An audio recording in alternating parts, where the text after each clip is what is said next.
Olá, pessoal. Dando continuidade à aula anterior, né, que a gente estava conversando, a gente parou aqui, né? A gente falou sobre esses investimentos necessários, né, em capital circulante, né, que é o capital de giro, e a gente falou alguns pontos que poderiam ser trabalhados, melhorados, investigados dentro das empresas para que elas pudessem melhorar esse gerenciamento do capital de giro, né, e por vezes nem dependesse dele, tá? Então, seguindo dessa perspectiva de apresentar o capital de giro para vocês, né, o capital de giro e o capital circulante líquido, o capital de giro líquido, a gente chega na necessidade de capital de giro. Então, é importante as empresas também observarem, né, as instituições também observarem a sua necessidade de capital de giro, né? Então, o conceito de necessidade de capital de giro, que é dito que é um indicador que vai mostrar se os recursos são suficientes para manter sua estrutura operacional funcionando, ou seja, mostra se a companhia tem capital de giro para continuar pagando seus fornecedores, produzindo e vendendo as suas mercadorias. Então, lá, quando a gente foi falar de capital circulante líquido, ou capital de giro líquido, a gente observou que a gente pegou ali todos os ativos da empresa circulante e reduziu sobre todos os passivos circulantes. Então, a gente pegou o que a empresa tinha de curto prazo e confrontou com as dívidas que ela tinha de curto prazo. Fizemos essa leitura, né?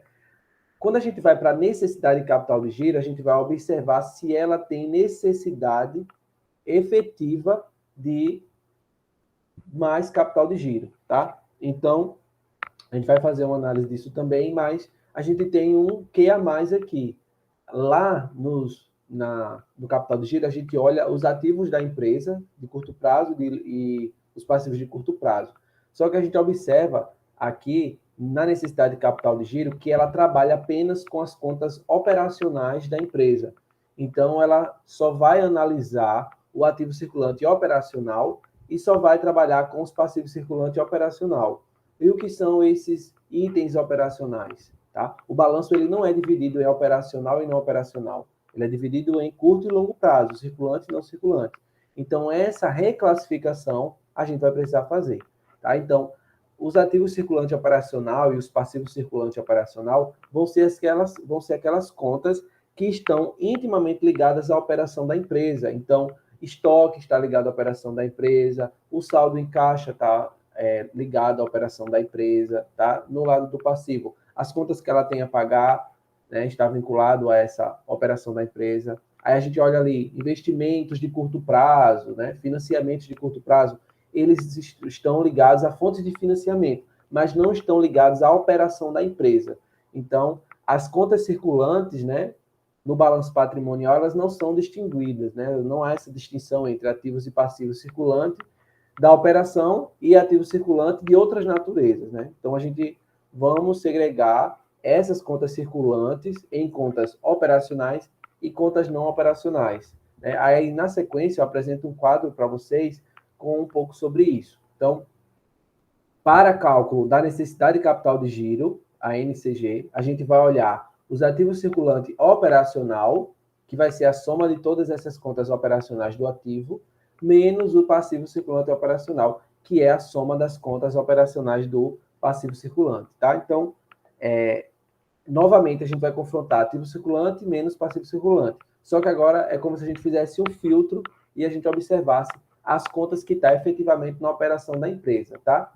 O capital circulante líquido, ele olha o curto e longo prazo, o curto prazo de pagamento e o curto prazo de ativos, de modo geral. Então, lá a gente tem contas de investimento, temos contas de estoque, temos caixa, temos banco, temos várias outras contas, mas aqui na necessidade de capital de giro a gente vai andar um passo a mais e vai olhar de uma forma mais específica a necessidade da operação da empresa, porque a gente está olhando a necessidade de a empresa não parar, né, como eu falei aqui, que ela tenha capital de giro suficiente para pagar seus fornecedores e continuar produzindo e vendendo as mercadorias. Então a gente dá um degrau a mais de detalhamento, tá?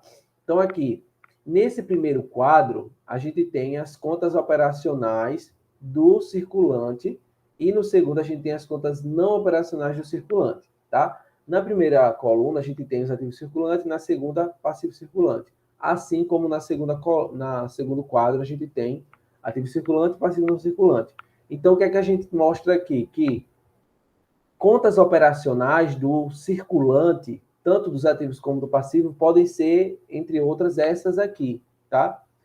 Então, para a atividade de vocês, que vocês vão fazer, olhando os demonstrativos das empresas, que são demonstrativos maior, pode fazer a utilização dessas contas aqui, tá? Então, o que é uma conta operacional dos ativos? É a conta que está envolvida na capacidade da empresa de transformar aquilo em dinheiro, mas transformar aquilo em dinheiro baseado nos itens que é de responsabilidade dela,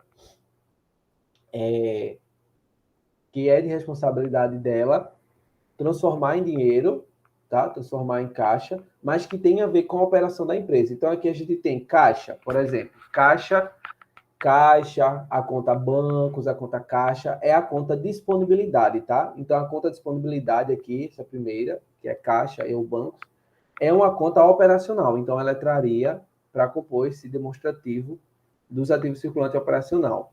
Contas a receber de clientes.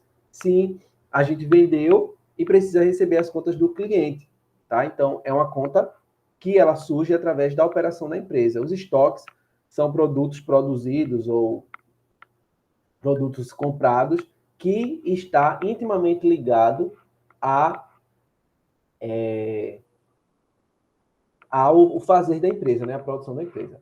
Créditos de tributo sobre a produção. Esses créditos de tributo são os impostos a recuperar, tá? São os impostos a recuperar, ou seja, é aquele imposto que o governo, né, que você, quando fez o levantamento entre o que você ia pagar e o que você tinha de crédito, você ficou com mais crédito do que débito a pagar. Então, como você tem crédito tributário, você tem bônus para usar nas próximas apurações. Então, é o imposto a recuperar, tá? E adiantamento a fornecedores aqui também é um gasto que a empresa fez para pagar de forma antecipada a fornecedores, e o fornecedor ele está dentro da operação da empresa, tá? Quando a gente fala adiantamento a fornecedores, é a mesma coisa que de despesas antecipadas, tá? Então, essas contas aqui, caixa, que quer dizer disponibilidades, bancos, contas a receber, que contas a receber dos clientes, os estoques da empresa, os impostos a recuperar, que é que eles chamam de crédito tributário, e os adiantamentos a fornecedores, que é a mesma coisa de despesas antecipadas que alguns demonstrativos vão ter. Tá? Isso são contas operacionais do ativo. Então, quando a gente disser quais são as contas operacionais, é só aquelas do circulante e que estão relacionadas a essas aqui que a gente apresentou. Tá? O que são contas do ativo circulante, mas que não são contas operacionais, ou seja, são contas não operacionais e não vai entrar no nosso cálculo de necessidade de capital de giro. Aqui, por exemplo, a gente tem aplicações e instrumentos financeiros. Então, as aplicações e instrumentos financeiros é um recurso que a empresa colocou lá no banco ou fez um determinado investimento e ele espera que lá na frente ela recupere esse recurso mais juros que o banco vai pagar a ela, tá? Juros ativos, juros positivos. Só que essa aplicação financeira, ela é um recurso que a empresa sobrou ali no caixa e ela foi guardou. É um recurso que ela está guardando para pagar um fornecedor lá na frente, tá? Então, ela está reservada para uma outra finalidade, tá? Então, por isso que a gente trata de uma atividade não operacional, tá? Contas a receber de vendas de ativo não operacional. O que é contas a receber de vendas de ativo não operacional? É quando, por exemplo, vendemos um veículo da nossa empresa e a gente tem uma conta a receber do cliente que é referente a esse ativo. Esse ativo é um bem, né, não operacional da empresa. Ele não tem a ver diretamente com essa transformação de caixa para a empresa para pagar suas operações. É algo esporádico, né? Você não vende um carro todo dia, a não ser que você seja uma concessionária, né? E aí, se for uma concessionária, já virou um estoque, né? E não é uma coisa aleatória, é uma coisa contínua, tá? Então, quando vocês forem fazer o cálculo da necessidade de capital de giro, considerem essas contas aqui, tá? Considerem essas contas aqui. Só um minuto. Considerem essas contas aqui, tá? E desconsiderem as demais, tá? Porque serão contas não operacionais, tá? Podem considerar essas aqui. Quando a gente vai para o passivo circulante, novamente aqui, a gente está relacionando as os compromissos que a empresa, né, que a empresa que vocês vão olhar, tem com a operação da empresa. Né? Então, por exemplo, fornecedor. Se eu não pagar meu fornecedor, eu não tenho mercadorias, eu não tenho matéria-prima. Salários, funcionários da empresa, as contribuições, né, os tributos que pagam, as contribuições que pagam sobre as empresas, sobre o salário de funcionário, as obrigações tributárias sobre o que ela vende, tá? Algum tipo de adiantamento que ela fez a cliente, está aqui para ela poder pagar posteriormente, e despesas que elas venham a ter, né, gastos que elas venham a ter com aluguel, energia, etc. Tá? Então, a gente fala basicamente aqui de algumas contas, né? Fornecedores, salários, que é a parte de obrigações trabalhistas, e obrigações fiscais, tá? Esses são contas mais comuns que vocês vão encontrar nas empresas que vocês vão apresentar, tá? Então, essas são contas operacionais. Então, quando a gente for criar o passivo circulante operacional, vamos pegar quais contas? Basicamente, fornecedores, a parte das obrigações trabalhistas e a parte das obrigações fiscais, tá? Não são contas do passivo circulante, tá? Não são contas do passivo circulante operacional, tá aqui embaixo. Por exemplo, aqui, impostos. Desculpa, empréstimos. Empréstimos não são contas operacionais. Por quê? Novamente, assim como a aplicação financeira está aqui, os empréstimos estão aqui como algo esporádico. A empresa, ela pega recurso que não é na natureza da sua operação. A sua operação tem o objetivo de gerar caixa e ela adquirir novos produtos, novos processos. Mas ela adquire alguns empréstimos para se financiar, tá? De alguma forma. Então, a gente está tratando de... Quando a gente fala de operacional, a empresa comprou, é tudo que está envolvido com a empresa comprar, a empresa fabricar e a empresa vender e receber. Isso é a operação. Pensa lá no início da outra aula, ciclo operacional. É o que está envolvido no ciclo operacional, tá? E empréstimos não está envolvido no ciclo operacional, tá? Imposto de renda e contribuição social. Por quê? Porque são impostos sobre o lucro da empresa, tá? Não está ligado diretamente à venda do produto, tá? A venda do produto, quais são os impostos? PIS, COFINS, IPI, ICMS, que vão estar aqui nas obrigações tributárias, tá? Se for imposto de renda e contribuição social sobre o lucro líquido, não entra. Parcelas a vencer de empréstimos, que eu já falei para vocês, dividendos declarados, dividendos são valores pagos a sócios, né? Valores a pagar a sócios. Então, o que é que a gente vai considerar aqui? Os itens que estão nesse primeiro quadro aqui, tá? Quando a gente for levantar quais são, desse demonstrativo aqui, a gente tem vários ativos circulantes. O que é que a gente vai considerar?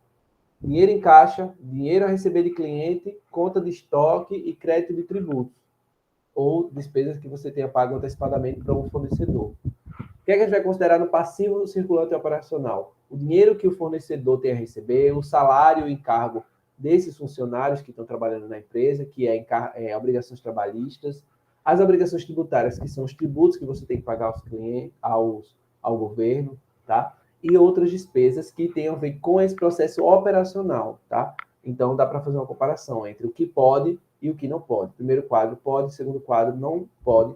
Quando eu digo não pode, não é considerado dentro do ciclo operacional, tá? Ou seja, não é passivo circulante operacional, não é passivo ativo circulante operacional.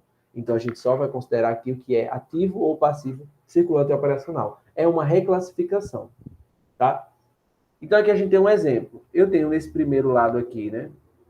No lado esquerdo aqui, no lado, um balanço da metalúrgica da Serra S.A. Esse é um exemplo, tá? Que a gente pegou aqui do livro. Eu acho que eu sem querer deletei aqui a referência, mas eu posso passar ela para vocês.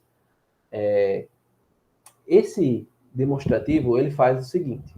Ele pega 3 anos, que é o que vocês vão fazer, tá? Lá vocês vão ter de 3 a 2 anos. Aqui eu tenho ativo circulante, passivo circulante, ativo não circulante, passivo não circulante e o PL. Lembrando que nós estamos trabalhando com ativo circulante, passivo circulante. Então, não nos interessa nesse momento os passivos não circulantes e ativos não circulantes, nem o PL. Apenas os passivos, tá? Então, aqui a gente tem algumas contas do ativo circulante e a gente tem algumas contas do passivo circulante. O que é que a gente fez? A gente extraiu as contas que está aqui no demonstrativo, que seriam contas que vão para as contas operacionais, tá? O que é que vai ser conta do ativo operacional, o que vai ser conta do passivo operacional, tá? Lembrando que quando a gente fez lá na outra aula o cálculo do capital circulante líquido, a gente utilizou o quê? Os ativos circulantes todo e passivo circulante todo, tá? Agora a gente está trazendo um detalhamento a mais para dentro da operação da empresa. A gente está pegando só ativos circulantes que estejam vinculados à operação e passivo circulante que está vinculado à operação, tá? Então, dentre essas contas aqui, a gente pegou só as operacionais. Vamos olhar aqui os ativos. Os ativos, ele tinha 1, 2, 3, 4, 5, 6 contas. Só vieram para cá, para os ativos circulantes operacional, 5 contas. Qual ficou fora? A conta de aplicações financeiras. Ela não veio para cá. Por quê? Como eu disse para vocês, ela não é uma conta operacional. Ela está aqui, tá vendo? Aplicações de instrumentos financeiros. Ela é uma conta não operacional. Por quê? Porque ela não está envolvida no processo de compra de mercadoria, desenvolvimento das ações para venda e venda e recepção. A gente está tratando só do passo a passo do ciclo operacional lá na frente. Por isso que é importante a gente relembrar ele aqui. Tá? Então, ela não entra. Então, se você tiver no balanço de vocês lá, da empresa de vocês, aplicações financeiras ou qualquer um desses outros aqui, tá? Não entra, tá? Então, só vai entrar o quê? Podem se espelhar por esse exemplo aqui, tá? Dinheiro, caixa e banco, que é a mesma coisa de disponibilidade, contas a receber de cliente, duplicados a receber de clientes, os impostos a recuperar, despesa com fornecedor, estoque, só esses itens aqui. Pode se espelhar por esses itens aqui, tá? Que vocês vão fazer bem certinho. No caso do passivo circulante, a gente tem mais contas aqui, né? Vejam que a gente tem mais contas. Vieram só 1, 2, 3, 4, 5. Tá? Vieram dinheiro que eu pago ao meu fornecedor para comprar mercadoria, salário dos meus funcionários, que é a obrigação trabalhista. As obrigações, aqui está separado, né? Salários e obrigações trabalhistas estão separados.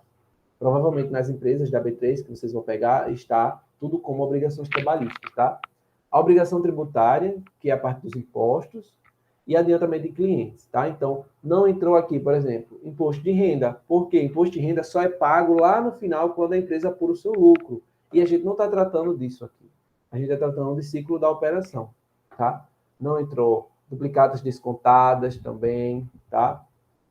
Por quê? Porque são recursos que a empresa não está envolvida no operacional da empresa, tá? Duplicatas descontadas eu tenho alguma coisa a receber e eu descontei elas e ela ficou aqui como obrigação para eu quitá-las, tá?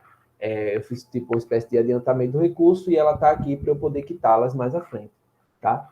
Então, a gente está tratando aqui, pessoal, basicamente que dinheiro que a empresa tem, mais o dinheiro que ela tem a receber, mais o que ela tem em estoque, mais o que ela tem nos bancos, tá? Contra o quê? O que ela tem a pagar, os fornecedores, o salário dos funcionários, as obrigações tributárias e algum adiantamento a cliente que ela está devendo, né? Então ela está devendo ao cliente. Isso tudo tem a ver com o processo do ciclo operacional, que é comprar produto, vender produto, receber produto e fazer o ciclo retornar, tá? Então aqui a gente tem as contas e a gente consegue fazer o quê? Fazer o cálculo da necessidade de capital de giro. Eu vou pegar aqui os ativos circulantes operacional, por exemplo, nesse caso do ano de 2013, foi 493, e vou subtrair pelo passivo circulante operacional 115, né? Como a fórmula está posta aqui. Aí, como é que a gente vai interpretar esse resultado, tá? A gente tem 2 pontos. A necessidade de capital de giro positiva e a necessidade de capital de giro negativa, tá? Então, não basta só a gente calcular. É preciso que a gente interprete esse capital de giro e considere não só os resultados, mas também a estratégia geral que a empresa utiliza para capturar recursos quando ela tem necessidade, tá? Então, quando a necessidade de capital de giro ela é positiva, significa o quê? Que a empresa ela tem um superávit. O que é superávit? Ela tem uma posição positiva, ela tem uma sobra de capital de giro e ela não necessita recorrer a pegar recursos de outras fontes, que é o quê? Bancos, financeiras, emitir debêntures, vender mais ações, tá? Então, quando a gente trata de NCG, necessidade de capital de giro positiva, a empresa ela apresenta um capital de giro superior ao que ela precisa. Aí ela não precisa de outras fontes para financiamento desse recurso, tá? De capital de giro. Porque a gente está falando de capital de giro, tá? Quando a gente diz que ela não precisa pegar dinheiro no banco, a gente está falando de dinheiro para banco no capital de giro, tá? Não dinheiro para banco para comprar carro, dinheiro para banco para fazer novos investimentos de ampliação da empresa. A gente está falando de recurso para aportar o capital de giro, ou seja, ela tem um capital de giro legal que dá conta da operação da empresa e a gente reforça mais uma vez que a empresa consegue cumprir o ciclo operacional dela que foi posto lá na frente, tá? Quando esse capital de giro aqui, essa necessidade de capital de giro, ela é negativa, ou seja, os passivos são maiores, passivos operacionais, tá? A empresa ela tem um déficit, ou seja, ela tem uma baixa no seu capital de giro. Então significa que parte desse capital de giro aqui, ela vai precisar vir de recurso de terceiro, né? E isso vai levar ao quê? A geração de despesa com pagamento de juros por esse capital, né? E aí a gente pode associar isso a um risco no negócio, né? Risco de quê? Dela não ter recurso suficiente para cumprir o ciclo operacional dela, ou seja, novamente, comprar, vender, comprar, pagar fornecedor, vender e receber, tá? Há uma chance dela não completar esse ciclo. O que é que acontece nesse caso aqui? Quando o ciclo não, quando a necessidade de capital de giro é negativa, significa que a necessidade de capital de giro ela se confirmou, ou seja, a empresa efetivamente tem necessidade de capital de giro. E o que é que ela vai fazer para conseguir esse capital de giro? Ela pode fazer uma promoção e botar mercadorias para vendas mais baratas, mas aí ela vai deixar de ganhar o lucro, né? O lucro dela vai reduzir. Ela pode pegar dinheiro com o banco, por exemplo, e isso tudo, gente, tem um custo, tá? Tudo isso tem um custo. Se eu coloco produtos para vender a um preço mais acessível, qual é o meu custo? Os descontos que eu estou dando para os meus clientes. Isso é o custo de quê? De não ganhar o lucro real ali que a empresa deveria ter, o lucro efetivo que a mercadoria poderia trazer numa situação normal, onde ela tivesse capital de giro suficiente para se manter, tá? Ou ir para o banco e pegar dinheiro para que ela possa completar esses ciclos dela, sem influenciar em quê? Em não entregar um produto para o cliente, ter estoque, poder comprar matéria-prima, tá? E fazer o ciclo rodar, tá? Então, duas posições, NCG positiva e NCG negativa, tá? Isso é um ponto aqui, depois eu volto aqui para a gente finalizar, mas esses são pontos importantes, tá? Aí, deixa eu recapitular aqui rapidamente para vocês a nossa fala, tá? Primeiro, a gente falou sobre a importância de acompanhar o ciclo operacional, ou seja, que a empresa faça dinheiro suficiente para que ela possa completar esse ciclo e possa retroalimentar ele e ele possa fluir, tá? Ou seja, a gente comprou, a gente tem dinheiro para pagar o fornecedor, a gente vendeu e tem condição de esperar o cliente. Então, o capital de giro ele vem para dar suporte no complemento desse ciclo operacional quando ele precisar de injeção de dinheiro. Tá? Depois a gente falou do capital de giro. O capital de giro é o dinheiro que a empresa tem no curto prazo, ou seja, dinheiro que está lá no ativo circulante. Então, quando a gente olhou para o capital de giro, exclusivamente o capital de giro, a gente olhou só o ativo circulante. Então, qual é o capital de giro da empresa? O ativo circulante, tá? Esse capital de giro, ele vai fazer o quê? Ele vai trazer posições para eu comprar mercadoria, fabricar o produto e vender. Se for a prazo, ótimo. Se for à vista, o capital de giro vai dar suporte. Se for a prazo, à vista, ok. Se for a prazo, o capital de giro vai dar suporte para eu poder continuar o ciclo rodando, tá? O que é capital de giro? É o dinheiro que a empresa precisa ter para poder fazer esse ciclo fechar, né? Corresponde ao total dos ativos circulantes. Então, qual é o capital de giro da empresa? Ativo circulante. Todo o ativo circulante, tá?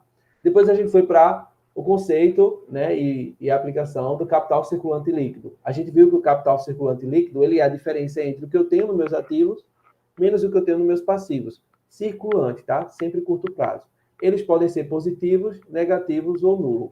A gente viu um exemplo aqui que foi positivo, né? Então, quando o capital circulante líquido é positivo, significa que eu tenho mais ativos disponível do que passivos. Se for negativo, eu tenho mais obrigações de curto prazo do que ativos circulantes de curto prazo. E se for nulo, que é o ideal, que você nem tem capital de giro a mais, nem tem capital de giro a menos. Você tem um equilíbrio entre o que você deve e o que você tem disponível para transformar em dinheiro, que são os ativos circulantes. Aí a gente viu aqui uma análise de cada um desses CCL. É importante que vocês releiam isso aqui na hora que vocês terminarem de calcular os índices das empresas de vocês, que está explicado no próximo vídeo, né, no outro vídeo, que é o vídeo que eu explico a atividade e explico como vocês vão coletar, para que vocês possam interpretar bem o CCL, positivo, negativo ou nulo, tá? Na sequência, a gente falou aqui de alguns pontos que as empresas poderiam criar de artifício para melhorar esse CCL, tá? Ou capital de giro de um modo geral. E aí, na hora que vocês forem fazer a análise das empresas de vocês, vocês podem sugerir que as empresas façam essas considerações. Eles poderiam analisar melhor os estoques, se vocês acreditam que está grande, melhorar a política de dinheiro a receber, se tem muito recurso a receber e pouco estoque. Vocês podem fazer essa leitura e fazer essa análise também, tá? Lá no relatório. Depois a gente deu um passo à frente, que já é nesse vídeo aqui, e falamos sobre essa necessidade de capital de giro, que ele já olha de uma forma mais específica só os ativos e passivos circulantes que tem a ver com a operação. Aí a gente viu aqui como é que a gente identifica essas contas que estão vinculadas à operação da empresa. Podem seguir esses exemplos do quadro primeiro e também esses exemplos que está aqui na contas operacionais extraídas, tá? Para poder você coletar a informação correta do demonstrativo de vocês, tá? E aí a gente tem duas posições, NCG positiva ou negativa. Quando é positiva, a operação da empresa está indo bem e ela não pretende, não tem expectativa de quebrar fluxos. Quando está negativa, há a necessidade de buscar recursos em terceiros. E buscar recursos em terceiros gera custo para a empresa, tá? Então não é interessante. No final aqui, eu coloquei apenas uma informação para vocês, são duas, né? Acredito, duas informações aqui para vocês.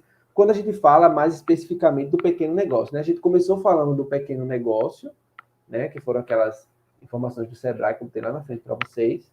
E agora a gente vai encerrar falando um pouquinho do pequeno negócio, tá? Porque aqui eu estou falando especificamente do MEI, vamos dizer assim, né? O MEI, eles não têm obrigação de ter balanço patrimonial, ou seja, ele não tem aquela estrutura de demonstrativo fiel. Por quê? Porque ele não tem um profissional específico para isso, porque ele é uma empresa iniciante, tá? Então, ele não tem essa estrutura. Mas ele também consegue definir qual é o seu capital de giro necessário, de uma forma mais simples, né? Então, as empresas, independentemente do tamanho dela, ela consegue saber quais as contas que ela tem a receber. E ela também consegue identificar qual o valor que ela tem em estoque.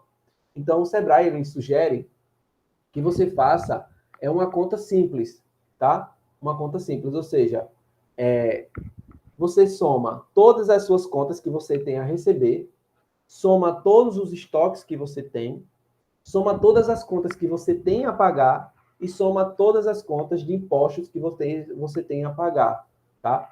E aí você pode fazer uma projeção disso para o trimestre, para o semestre, anualmente ou mensalmente, acompanhando esse capital de giro. O que é que isso significa? Que você vai juntar um recurso que seja suficiente para você superar as contas que você tem a receber, mas pode ser que não receba, do estoque que você tem a vender, mas pode ser que não venda, das contas que você tem a pagar e que vão ser exigidas que você pague, e dos impostos que você vai incorrer e você vai ter que pagar também. Então ele diz assim, qual é o capital de giro necessário para esse pequeno negócio, em especial o MEI? O montante de dinheiro, de recurso, o volume de recurso que dê para arcar com as contas que ela tem a receber, o valor que ela tem em estoque, as contas que ela tem a pagar e os impostos, tá? Então, esse é o valor necessário para que o seu negócio funcione por um certo período de tempo. Esse é o seu capital de giro. Ou seja, se você tem a soma desses recursos, é importante, por quê? Porque na hora que o estoque ele parar e você não vender, você tem recurso para pagar as contas que vão estar paradas e os impostos. Se você não receber conta do cliente, você vai ter dinheiro para comprar mais estoque. E assim você faz aquele ciclo que a gente falou lá no início, operacional, fluir, tá? Então, as empresas, quando são menores, elas têm uma capacidade menor de se organizar, né? Porque ela tem menos pessoas, mas ela tem uma menor complexidade também. Então, ao mesmo tempo que é mais difícil porque você tem poucas pessoas, é mais fácil também porque você tem menos complexidade. Então, às vezes você tem o próprio sócio ali fazendo todas as frentes. Mas, considerando a facilidade, é um caminho para que a empresa possa crescer de uma forma mais saudável, né? Pensando sempre nesse capital de giro e sendo politizada, né, sendo poldada nessa construção desse capital de giro, ela vai conseguir fluir melhor as suas operações e sair daquelas pesquisas de empresas que fecham com 1 a 5 anos que eu apresentei a vocês. Tá? E por que é tão importante, né? O capital de giro, e aí, assim, ele serve para essas microempresas, né, que o Sebrae colocou, mas serve para as demais também, né? Ele vai garantir a saúde financeira dessa empresa e vai proporcionar o quê? Que o cliente, né, possa ter prazos melhores de vendas. Então, se você tem esse capital de giro, que ele suporta o teu processo, você consegue dizer, ó, eu te dou 60 dias. Mesmo o fornecedor só te dando 30. Por quê? Porque você tem um capital de giro bom. Se você tem um capital de giro fragilizado, você não consegue dar prazo ao teu cliente. Então, é melhor você trabalhar na margem que o teu fornecedor te dá. Então, você não pode ultrapassar. Se o teu fornecedor te dá 30 dias para pagar, você tem que ofertar ao teu cliente 30 dias, porque só quando a mercadoria chega que você vende para o cliente. Então, os 30 dias eles acabam já sendo desigual, né? Porque quando você compra, você já está devendo, né? E para vender, vai vender de imediato? Não. Às vezes a mercadoria ainda demora a chegar para você vender. Então, você tendo esse capital de giro, você consegue oferecer financiamento ao cliente, né? Ou seja, mais tempo de venda a prazo para ele. Você consegue manter estoques e aí você tem uma empresa bem abastecida, com portfólio de produtos para vender ao teu cliente, né? E você consegue dar condição para que ele tenha esse estoque aí mais existente, competitivo, rápida entrega para o cliente, né? E também ele é importante para você pagar o fornecedor, né? Porque ele que vai oferecer aí as tuas mercadorias que você comprou, se for um revendedor, ou a matéria-prima, né? Para pagar os impostos, os salários dos funcionários e todos os outros custos operacionais que você não espera vender para pagar, tá? Então, a gente começou falando do ciclo operacional, a importância desse controle, e fecha aqui falando desse ciclo também, tá? Aqui eu encerro, pessoal, esse segundo momento. Eu queria dizer a vocês, né, que não conheci vocês, né, porque a gente está fazendo essa aula gravada, mas espero que tenha contribuído alguma coisa aí para algum ponto para a formação de vocês. Né? Vocês estão aí encerrando esse ciclo, é um ciclo realmente agora de fechamento, mas que vocês possam construir, a partir desse conhecimento que a gente apresentou aqui, esses índices, esses valores, né? E possam aí montar os relatórios de vocês, construir os relatórios de vocês, naquela estrutura que eu apresentei no outro vídeo, aonde eu mostro o relatório. Vocês vão precisar fazer o quê, pessoal? Vão precisar definir qual é a empresa, fazer um breve histórico dela. Eu explico tudo isso no vídeo, tá? Então, só reforçando aqui. Calcular o capital de giro, capital circulante líquido, a necessidade de capital de giro e analisar todos os indicadores nesse período de tempo, 20, 21 e 22, para que vocês possam depois fazer uma análise qualitativa dessa informação, tá? Porque os números por si só, eles vão expressar valores. E a gente quer uma interpretação desses valores, que vai evidenciar o conhecimento de vocês. Vocês vão analisar a empresa 1 e a empresa 2, lembrando que são do mesmo segmento. E depois vocês vão fazer um confronto entre os 2 anos, tá? Desculpa, entre as duas empresas, nos 3 anos. Algumas empresas vão apresentar apenas 2 anos, não tem problema, tá? E aí você faz esse comparativo entre as duas empresas para poder compreender se é um problema do setor, a necessidade de capital de giro, se é um problema dela só, tá? Tudo isso vai ser envolvido na análise de vocês, tá? Na segunda-feira, 8/5, eu vou abrir o link e vou ficar disponível para tirar dúvidas de vocês, tá joia? Agradeço a atenção até aqui, pessoal.